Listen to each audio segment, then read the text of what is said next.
they need. Caroline Flint. Thank you very much, Mr. Speaker, and I very much welcome today's plan and also look forward to reading the documentation on the Gender Recognition Act. The truth is equality is never a job done. It's always something you have to strive for, and we wouldn't be here today, Mr. Speaker, if there hadn't been some marked progress during 1997 and 2010 in this area. But I'd like to ask the Secretary of State that in creating the debate around the Gender Recognition Act, which I agree has to happen, and there's a lot in the Select Committee's report which needs to be attended to, but there is also a recognition that we do not want to have a situation where there are almost competing rights between the trans community and hard-fought rights that women have fought for many years in terms of protecting services they provide.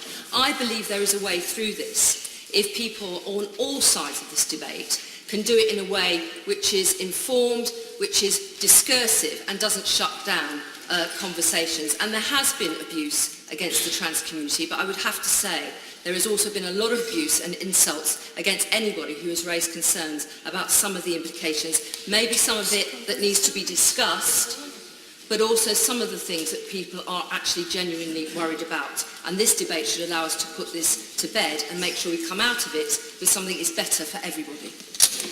Well, I think the Right Honourable Lady puts it very well indeed.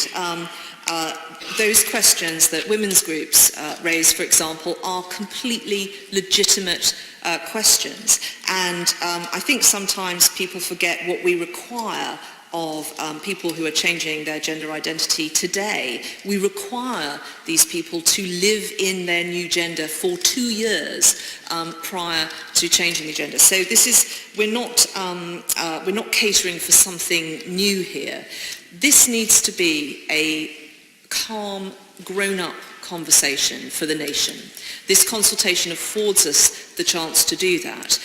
We want a good outcome to be a less bureaucratic and supportive process for those people changing their gender identity, and we want those other people to be reassured. Those are both legitimate desires from those two sets of people, and we need to come up with those answers so that we have clarity on this issue and people can be assured of what is expected and what is right, and how to treat people when they're trying to access services and so forth. So that is how we need to conduct this debate, and I am confident that having dispelled some of those myths that have been